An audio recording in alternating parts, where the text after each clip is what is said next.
Welcome to MGT552 Leadership and Social Impact. This is the first lecture, week 1, with apologies that my computer decided to do a massive update and so we couldn't run the session. So this is in lieu of that. So let's get started.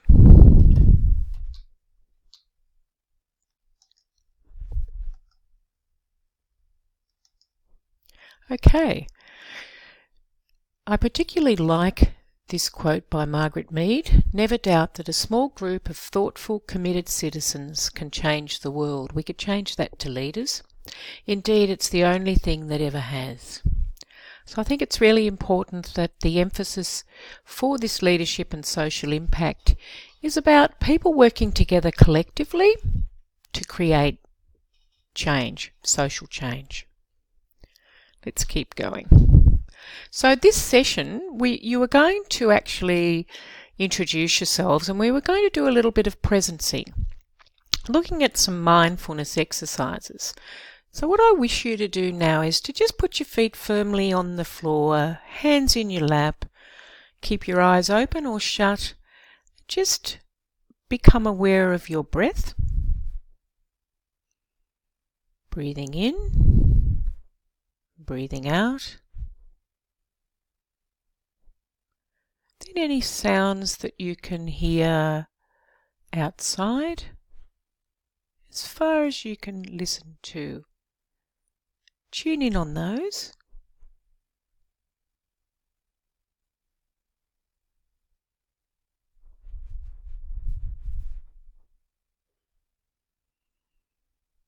Then come back to your breath.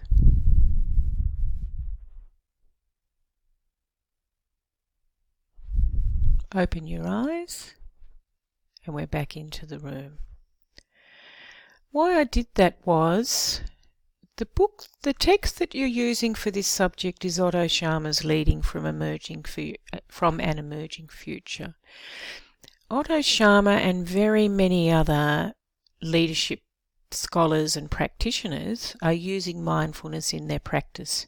He quite often, when he actually facilitates online meetings, etc., and face-to-face, uses a very brief mindfulness exercise to get everyone present. So it's about the presencing, so we're all with each other, we're here, we're right here in the here and now. We're not thinking about what happened in the past, how my computer wanted to do some updates. I'm not thinking about the future. I'm actually here in the present with you, imparting or facilitating wisdom that comes from all of us. So let's move on. So the outline, I'm going to give you an outline of the subject. There are 3 models and some of the models of change. We're going to go over topic 1 and I'll talk about assessment 1 as well, and assessment in general, and then we were going to have some Q&A. So let's get started.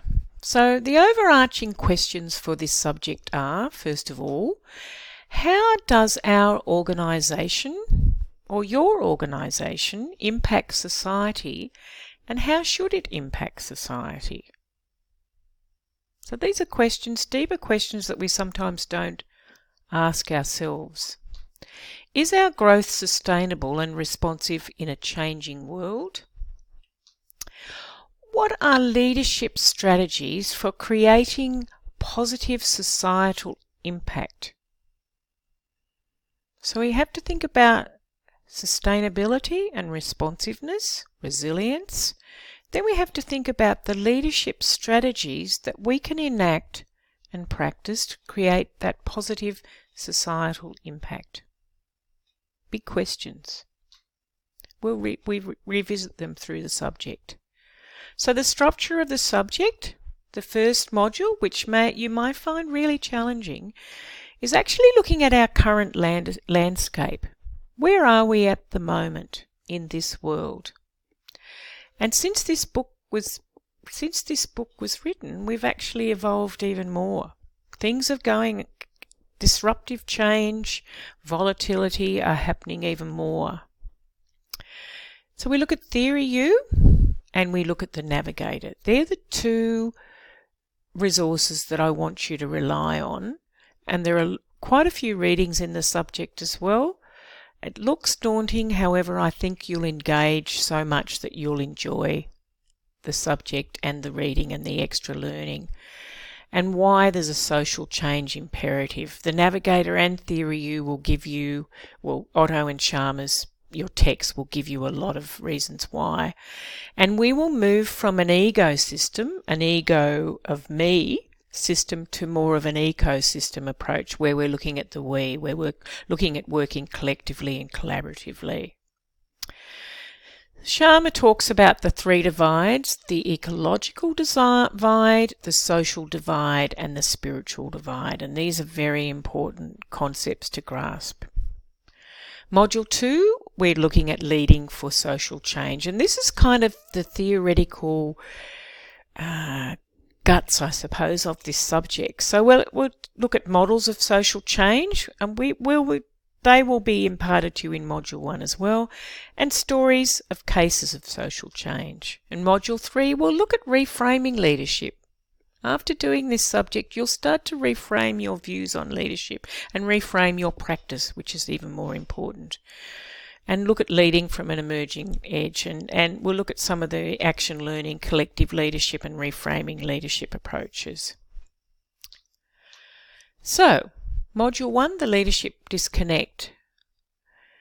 The leadership work required is threefold.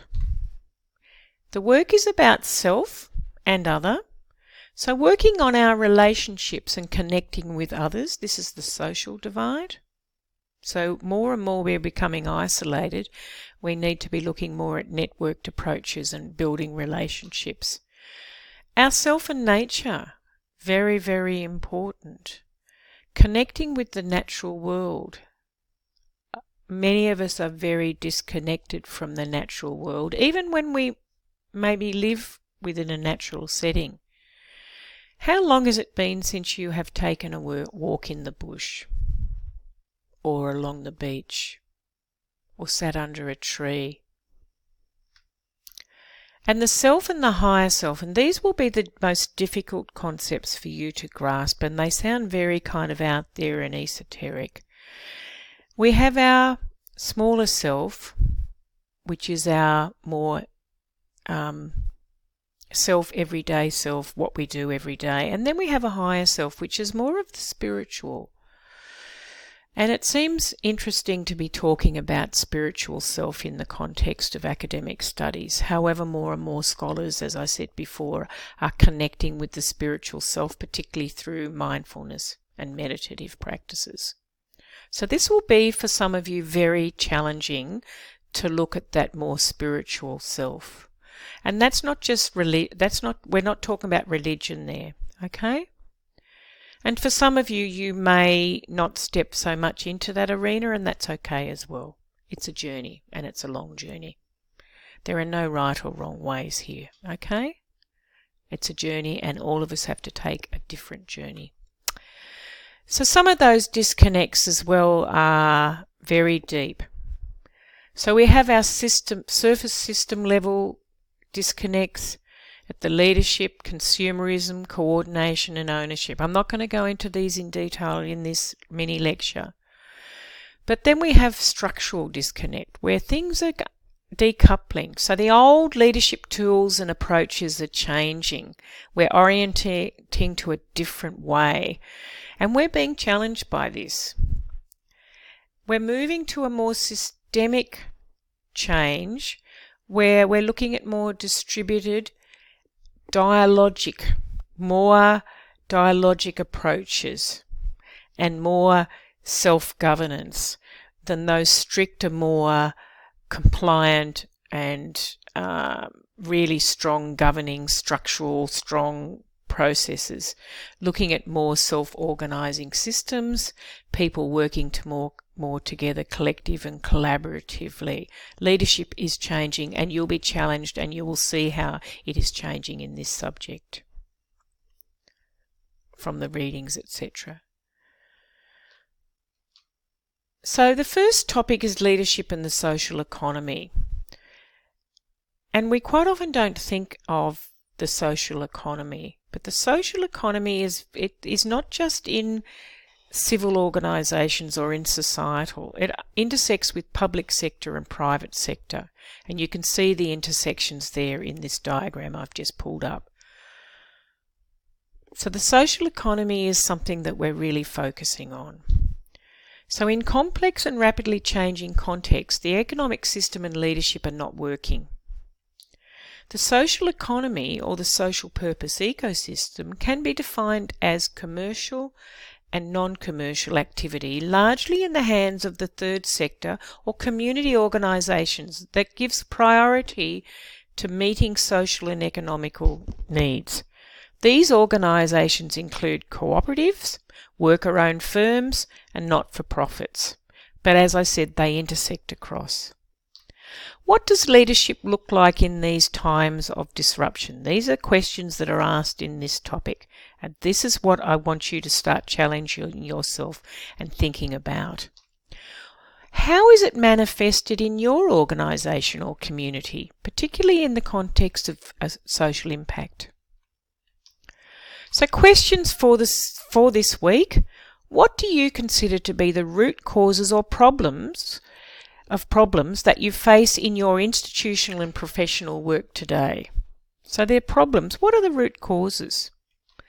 What do you personally feel is going to happen in and to your organisation over the next 10 to 20 years? And these are big questions. These are big, important questions. And I would even say 5 to 10 years. We're in such a world of disruption and accelerating change, complexity, ambiguity. What would you like to do right now in order to make a difference for your organisation going forward? Very important question for your assessment. So assessment 1 is a very short assessment. I just want you to put in a proposal, basically. And it'll ask you to do 2 things. From your preliminary reading, you will identify and discuss an area of social impact, leadership or social purpose that you wish to investigate further in your community. And this will be something, or in your organisation, this will be something that you'll write about more in assessment 2. You will use this as the focus for learning about social impact leadership in this subject and for your study in assessment 2. Write your personal reflections on why leading to create social change will have a benefit to you, to your workplace, to organisation or community, or might have a benefit all round. What is in it for you? So we're not going to do these things if there's no benefit for our own leadership. So what is the benefit for your learning about your own leadership practice and for your leadership practice? Okay? And these will be preliminary ideas for your study. You'll do a case study in assessment 2, and you'll also develop a theoretical framework for practice in assessment 3. So your area of social impact may be something to do with the climate emergency. So you might be looking at renewable energies, advocacy, wildlife conservation, anything in that arena. You might want to be looking at IT, digital transformation. You might be wanting to look at community development, education, food security, any societal issues. I've had people they're looking at connecting with youth. They're looking at facilitating disability, all of those different things. Okay, it can be anything that's going to create social change. Write your reflection and in the first person, please. Always follow the marking rubric, and it's pretty easy for this one because there are only 2 criteria.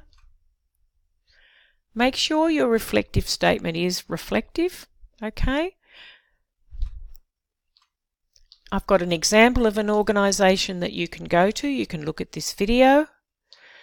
And what does readership look like in this movement? How would studying this type of social impact case benefit your leadership, your organisation or community? There are lots of links under resources.